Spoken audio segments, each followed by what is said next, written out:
Hello and welcome. I am Mike Oliver, your guide to all things trivial.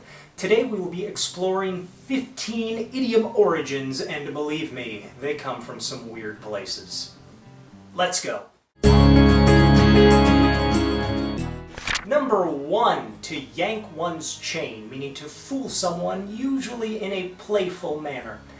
The phrase comes, like all good things, from 19th century miners who, when it was time to drop their loads, so to speak, would carry with them a length of chain to wedge under the wheels of the mobile honey wagon, which could be moved up and down the track as the miners moved about the mine. A common joke was to remove or yank another man's chain with him inside and push the honey wagon up to speed, causing terrible, terrible hilarity, and leading to just one question. How awful was life in a 19th century mine that this was considered a playful joke? Number 2, a dead ringer, meaning an exact duplicate, a carbon copy, a doppelganger. Despite its name, it has nothing to do with death and almost nothing to do with bells. In fact, it has nothing to do with being buried alive, unfortunately. So where does it come from? From crooked horse racing. Not as good as being buried alive, but still good. The phrase originated in June 1888 Oshkosh Weekly Times article, in it describing how crooked horse owners would substitute a much faster and similar looking horse for a slow-footed underdog in order to collect on the very long odds. Oh, gamblers, once again you have ruined the purity of the sport of kings, a bunch of horses running around in a circle. Number 3, basket case, or someone who is beyond normal function. Hopeless. I don't usually think of baskets as being sad, but this phrase that originated with World War I is dark. No joke, it is horrifying.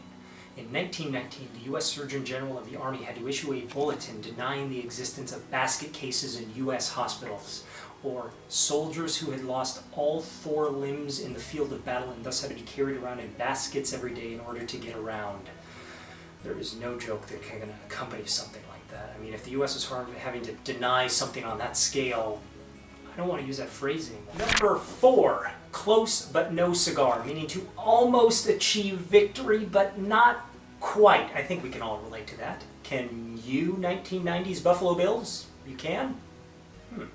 The phrase originated with a 1930s film strip about sharpshooter Annie Oakley, whom I would have assumed would have won a lot of cigars. You see, Annie Oakley was part of a Wild West carnival show that brought games of skill and chance to susceptible rubes all over this great land. You see, in those days, the games preferred to give out cigars as prizes rather than big stuffed animals. Or rather, they preferred to give nothing away. The games were rigged. So players would often hear the phrase, close, but no cigar. Lesson to the kids out there. Play the smart money. Buy a churro. Number 5, deadline, or a time limit to complete a task, something every student, every worker, every writer fears. But it turns out they don't fear it as much as they should, or at least not as much as Civil War prisoners of war did. You see, in those days, a deadline was literally a line drawn through camp. They were not allowed to cross under penalty of death. If I were ever faced with those kind of incentives, I would never be late with anything ever. Seriously. War is hell. Number 6, cut to the chase, meaning to get to the good stuff, comes from where all good car chases, boat chases, airplane chases, spaceship chases, chariot, a lot of classic chases have come from there. Hollywood, California. The phrase first originated in a script direction in a 1927 novel, Hollywood Girl, by Joseph Patrick McAvoy. In it, he wrote, Jennings escapes, cut to chase. McAvoy was so adept at cutting to the chase, he didn't even need the in cut to the chase.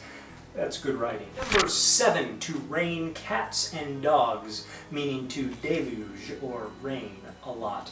I am from Seattle, so I know a thing or two about rain, but this one has controversy all over it, and at least 5 separate origins. So, in the spirit of fairness, let's list all of them. Just, not to anger any dog or cat people out there. It may have derived from a Greek phrase for a rare occurrence, as in when it rains frogs. It may have come from a butchering of the French phrase quatre du pays, meaning waterfall, but that phrase sounds more like a hairpiece made out of cats. It may have derived in a time when thatched roofs were common. House pets would seek out the high ground to weather out a storm, but could easily fall if the roofs became too wet.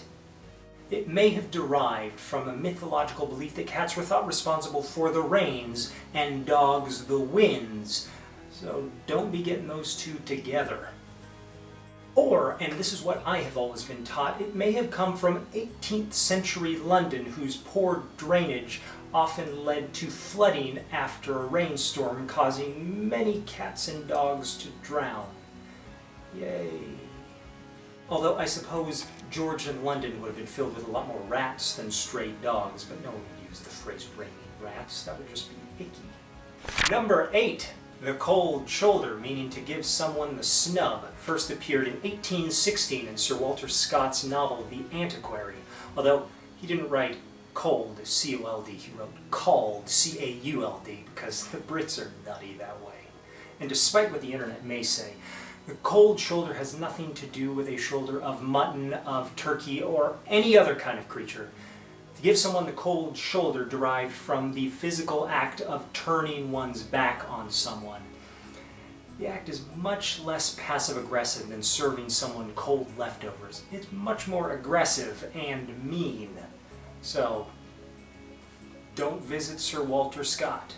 Number 9. To steal one's thunder, meaning to take credit for someone else's work, comes from an 18th century English theater squabble between playwright and innovator John Dennis and the Drury Lane Theatre. The story goes, Dennis perfected a technique for simulating thunder for his 1709 production of Appius and Virginia. It is not known what that technique was, but let's assume it was something fun. Let's say bottle rockets. The thunder, brilliant. The play, not so much. It promptly closed. But Dennis's technique, like all other good ideas, persisted. When he returned to the Drury Lane Theatre sometime later for a production of the Scottish play, he recognized the sound of his thunder, stood up from his seat, and exclaimed that it was stolen, or something to that extent. The records remain spotty. But the message remains clear. Do not see Appius and Virginia. Number 10. Let the cat out of the bag, meaning to divulge what is hidden, is thought to have derived from swindled livestock owners who, thinking they had purchased a swine in a sack, had in fact purchased the much cuter but much less tasty cat in a bag. This is not true. For this origin to have worked, a farmer would have had to have purchased a pig sight unseen and not recognize the clearly different weights between the two animals, or be able to differentiate between the two noises they make. Even a child can recognize a squeal from a meow, E-I, E-I-O. The origin of this phrase is debatable, but I like to believe that the cat in question is in fact not a real cat, but a metaphor for the truth, which cannot be hidden away long lest it start to thrash and bite with its teeth and its claws. Kids, if you take one lesson from this video, let it be this. Do not put cats in bags. A little faster now.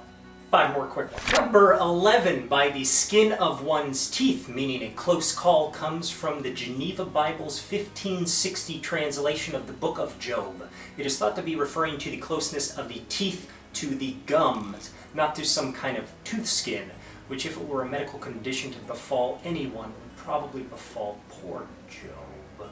Number 12, ballpark estimate, meaning to make a broad guess, does in fact come from the game of baseball, or rather a turn-of-the-century newspaper practice used to estimate the attendance of baseball parks.